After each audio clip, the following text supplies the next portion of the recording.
Hello, good morning, student. I am Sunita Sharma, your economics teacher. Today we will do some important example related to national income from the following data.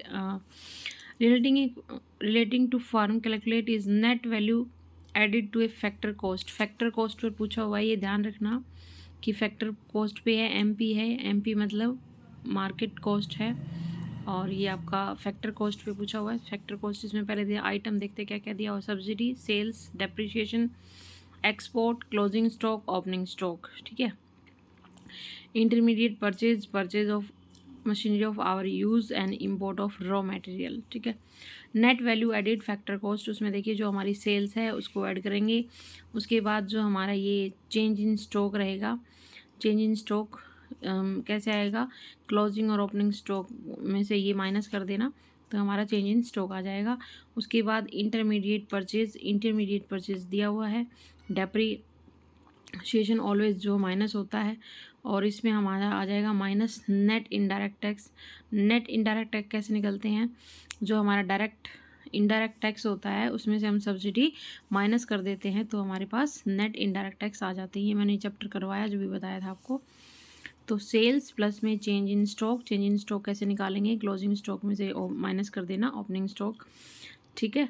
तो उसके बाद ये हमारा आ जाएगा change in stock, intermediate purchase, depreciation, net indirect tax minus में subsidy. 280 lakh rupees हमारे पास आ गया। ठीक है।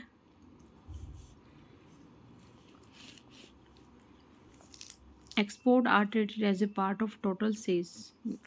एक्सपोर्ट जो है हमारा, इसको अलग से ऐड नहीं करेंगे क्योंकि एक पार्ट है क्योंकि इसका सेल का, और सेल हमें ऑलरेडी दी हुई है। ठीक है। जब सेल दी हुई हो तो एक्सपोर्ट को अलग से ऐड नहीं करते हैं। और जो ये परचेज ऑफ मशीन ऑफ क्या है, रॉ मटेरियल है, रॉ मटेरियल जो हमारी इंटरमीडिएट परचेज है ना, ये इसके अंदर इंक्लूड हो जाता है तो इसको भी हम छोड़ देंगे। ठीक है। बाकी सब हमने ऐड कर लिया है इसमें। डेप्रिसिएशन माइनस करेंगे, उसके बाद हमारा आंसर आ जाएगा 280 लाख रुपीज़। ठीक है। नेक्स्ट देखते हैं, calculate gross fixed capital formation from the following data. Calculate gross fixed capital formation from the following data. Gross fixed capital निकालनी है। पहले देखते दिया क्या क्या हुआ है, private final consumptions, government final, net export, net factor income from abroad, gross opening stock, closing stock. ठीक है। Gross fixed capital formation, gross में निकालें gross domestic product as market price, minus में जो हमारा प्राइवेट फाइनल कंजप्शन एक्सपेंडिचर है उसको, minus government final consumptions. उसके बाद हमारे जो नेट एक्सपोर्ट है वो माइनस हो जाएंगे। उसके बाद हमारा आ जाएगा चेंज इन स्टॉक। ठीक है। तो चेंज इन स्टॉक ऊपर बता दिया था मैंने कैसे निकालना है।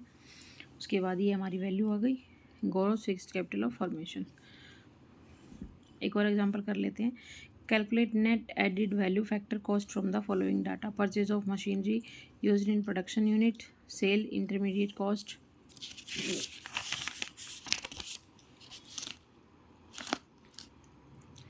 इनडायरेक्ट टैक्स दिया हुआ है, चेंज इन स्टॉक दिया हुआ है, एक्साइज ड्यूटी दी हुई है, स्टॉक ऑफ रॉ मटेरियल दिया हुआ है।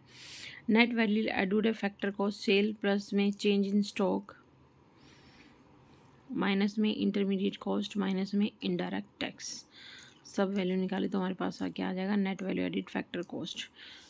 एक और कर लेते हैं एग्जांपल, इसमें क्या निकालना है, net calculate gross national disposable income and personal income from the following data. Personal income निकालनी है और डिस्पोजेबल इनकम निकालनी है। तो हम नेशनल इनकम प्लस में consumption of fixed capital plus में net indirect tax plus minus में net current transfer to the rest of the world. ठीक है। उसके बाद इसमें हम नेशनल इनकम में क्या क्या प्लस कर देंगे, consumption of fixed capital plus में नेट इनडायरेक्ट टैक्स, और ये हमारे माइनस कर देंगे हम net current transfer to the rest of the world. ये वैल्यू आ गई। उसके बाद प्राइवेट इनकम देखिए कैसे निकलेगी, प्राइवेट इनकम निकलेगी जो हमारी नेशनल इनकम है उसमें शेयर ऑफ गवर्नमेंट है उसको माइनस कर देंगे, प्लस में नेशनल डेब्ट इंटरेस्ट, और जो हमारा करंट ट्रांसफ़र फॉर गवर्नमेंट है प्लस करेंगे माइनस में net current transfer of the rest of the world, ये दोनों में माइनस होगा ये value.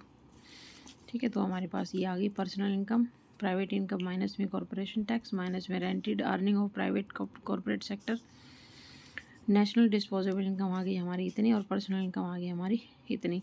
Gross national disposable income को हम बोलते हैं शुद्ध राष्ट्रीय प्रयोज्य आय, और पर्सनल इनकम को जो हमारी पर्सनल होती है personal income. Okay, thank you dear student. ये वीडियो जो है आपके लिए काफ़ी इंपॉर्टेंट रहने वाली है, तो चैनल को लाइक शेयर सब्सक्राइब जरूर कीजिएगा।